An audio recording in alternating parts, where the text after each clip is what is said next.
নমস্কার বন্ধুরা, আমাদের গোপাল চৌধুরী ব্লগে সকলকে স্বাগত জানাই। তো আজকের আমাদের ভিডিও ভারতবর্ষের একটি জ্যোতির্লিঙ্গ বৈদ্যনাথ ধাম। তো এখানে লেখাই রয়েছে বৈদ্যনাথ কি পাবন নাগরিকের স্বাগত। ইতিমধ্যেই ফাইনালি পৌঁছে গেলাম আমরা এই শ্রাবণ মাসের পূর্ণ লগ্নে বৈদ্যনাথ ধাম। তো চলুন আজকের ভিডিওটা দেখতে থাকুন। এই মন্দিরের কতটাই বা ভিড় হয়, কোথা থেকেই বা জল নিয়ে আসেন ভক্তরা, তো এই সমস্ত তথ্য থাকছে আজকের এই ভিডিওতে। আর হ্যাঁ, অবশ্যই আমাদের চ্যানেলে নতুন হয়ে থাকলে অবশ্যই চ্যানেলকে সাবস্ক্রাইব করে পাশে থাকুন। তো চলুন আজকের ভিডিওটি বৈদ্যনাথ ধাম শুরু করা যাক। হর হর মহাদেব কি জয়। তো আমরা বাবা বৈদ্যনাথ ধামের উদ্দেশ্যে আমরা এই শ্রাবণের প্রথমেই আমরা বেরিয়ে পড়লাম বাবা ধামের দর্শনের উদ্দেশ্যে। তো এটি ঝাড়খণ্ডের দেওঘর জেলায় অবস্থিত এই বাবা ধাম। তো আমরা ফাইনালি পৌঁছে গেলাম বাবার ধাম বৈদ্যনাথ ধাম। দেওঘর জেলায় অবস্থিত এই বাবার মন্দির। তো দেখতেই পাচ্ছেন এই দেওঘরে এই শ্রাবণী মেলাকে কেন্দ্র করে গড়েই উঠেছে সব কিছু। বিশেষ করে যারা বাবা ধামের উদ্দেশ্যে জল ভরেন তারা সুলতানগঞ্জ থেকে ঠিক 120 কিলোমিটার পায়ে হাঁটা পথ বৈদ্যনাথ ধামে কষ্ট করে হলেও পৌঁছে যায় বাবার কৃপায়। তো দেখতেই পাচ্ছেন খুব সুন্দরভাবে ব্যবস্থা করা হয়েছে এই ভক্তদের দাঁড়াবার জন্য।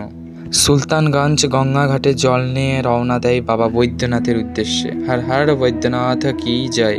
তো বন্ধুরা, আমরা ইতিমধ্যেই পৌঁছে গেলাম বাবার মন্দিরে। আমরা কম বেশি প্রত্যেকেই জানি ভারতবর্ষে মোট 12 জ্যোতির্লিঙ্গ।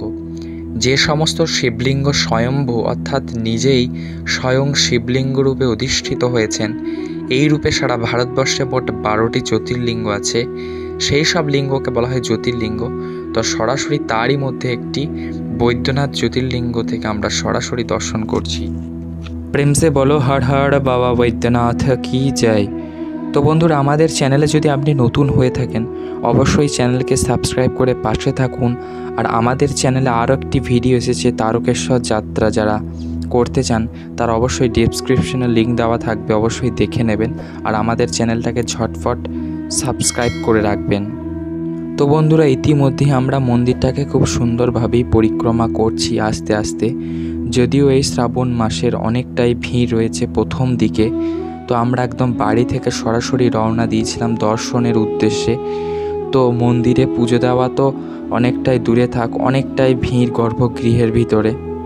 যেহেতু বছরের অন্যান্য মাসের থেকেও এটি যেহেতু অধিক পূর্ণ শ্রাবণ মাস, তো ভিড় তো হবারই কথা। এখানে বাবাধামে অনেক লক্ষ লক্ষ পুণ্যার্থী এখানে জল নিয়ে আসেন বাবার মাথায় জল চড়াবার জন্য। কয়েক ভক্তের মুখ থেকে আমরা এটাও জানতে পারলাম যে রোজ সোমবারে এখানে শ্রাবণ মাসের কয়েক লক্ষ পুণ্যার্থী এখানে বাবার মাথায় জল চড়ান। তো দেখতেই পাচ্ছেন মন্দিরের মধ্যে কতটা ভিড় রয়েছে এই শ্রাবণ মাসের এই মহাপুণ্য দিবসে। তো বন্ধুরা, আপনারাও সকলেই আসুন এই বাবা ধাম বৈদ্যনাথ ধাম, ভারতবর্ষের একটি অন্যতম জ্যোতির্লিঙ্গ, দর্শন করে যান এই শ্রীধাম বৈদ্যনাথ ধামকে। তবে বন্ধুরা, দেরি কেন, আপনিও বেরিয়ে পড়ুন কোনো এক সকালে বাবা বৈদ্যনাথ ধামের উদ্দেশ্যে। আপনিও এসে এখানে বাবার মাথায় জল চড়াতে পারেন। অবশ্যই আপনাকে অপেক্ষা করতে হবে, অধিক বড় লাইন, সেটা আমরা সরাসরি দেখতেই পাচ্ছি।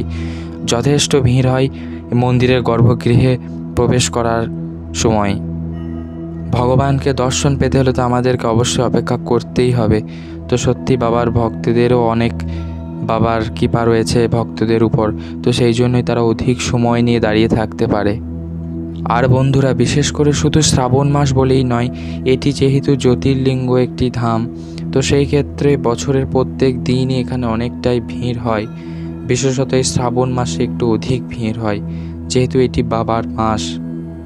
তো বন্ধুরা, এই ধাম কারা কারা পরিক্রমা করেছেন অবশ্যই কমেন্টে জানাতে ভুলবেন না। আর সবাই একবার কমেন্ট করবেন হর হর বাবা বৈদ্যনাথ। তো বন্ধুরা, এই বাবা বৈদ্যনাথের মন্দিরটা উচ্চতায় অনেকটাই উঁচু, সেটা আমরা সরাসরি দেখতেই পাচ্ছি। হিন্দু পুরাণের বিশ্বাস অনুসারে লঙ্কারাজ রাবণ এখানে শিবকে খুশি করার জন্য তপস্যা করেছিলেন। সে তার 10টি মাথা একটি একটি করে কেটে যজ্ঞের আগুনে আহুতি দিয়েছিলেন। এতে শিব সন্তুষ্ট হয়ে আহত রাবণকে সুস্থ করে তুলতে আসে। শিব যেহেতু এখানে বৈদ্য বা চিকিৎসকের ভূমিকায় অবতীর্ণ হয়েছিলেন, তাই এখানে শিবকে বাবা বৈদ্যনাথ বলেই ডাকা হয়। জয় বাবা বৈদ্যনাথ ধাম কি জয়। তো এই বাবা বৈদ্যনাথ ধামের পাশেই রয়েছে জয় দুর্গা সতীপীঠ, যেটি আমরা সরাসরি দেখতে পাচ্ছি। বাবার মন্দিরের সাথে একদম মায়ের মন্দিরটিও সংযুক্ত। এটিকে শিব শক্তিও বলা হয়। তো বাবার মন্দিরের সাথে মায়ের মন্দিরটি সম্পূর্ণ সংযুক্ত রয়েছে দেখতেই পাচ্ছি। তো আমরা একটু হলেও কষ্ট করেও আমরা মায়ের মন্দিরের মধ্যে ঢুকেছিলাম, মায়ের সতীপীঠ দর্শন করলাম।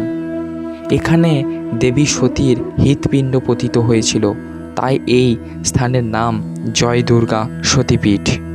পাশাপাশি ভারতবর্ষে মোট 51টি সতীপীঠ রয়েছে, তার মধ্যে এই একটি। বাবা বৈদ্যনাথ ধাম হচ্ছে দ্বাদশ জ্যোতির্লিঙ্গের একটি জ্যোতির্লিঙ্গ। ও পাশাপাশি আমরা দেখতেই পাচ্ছি জয় দুর্গা সতীপীঠের ধ্বজা। তো আমরা আস্তে আস্তে দর্শন সমাপ্ত করে আমরা বেরিয়ে পড়লাম। পাশেই রয়েছে এই দেওঘরে শিব গঙ্গা কুণ্ড, অত্যন্ত পতিত পাবনী কুণ্ড। তো এখানে অবশ্যই এলে স্নান করবেন। এখানে অনেক তর্পণও করা হয়। তো দেখতেই পাচ্ছেন এখানে সকলে স্নান করছেন এই পুণ্যকুণ্ডে। এবার আমরা দেওঘর থেকে বেরিয়ে পড়লাম বাবা বাসুকীনাথ মন্দিরের উদ্দেশ্যে। তো খুবই সুন্দর একটি মন্দির। তো বাবা বৈদ্যনাথ মন্দিরের মতনই একই রকম দেখতে একটি মন্দির। তো এই মন্দির সম্পর্কেও একটি আমাদের ভিডিও আসছে। তো অবশ্যই আমাদের চ্যানেলে নতুন হয়ে থাকলে চ্যানেলকে সাবস্ক্রাইব করে পাশে থাকুন ও আমাদের সাথেই থাকুন।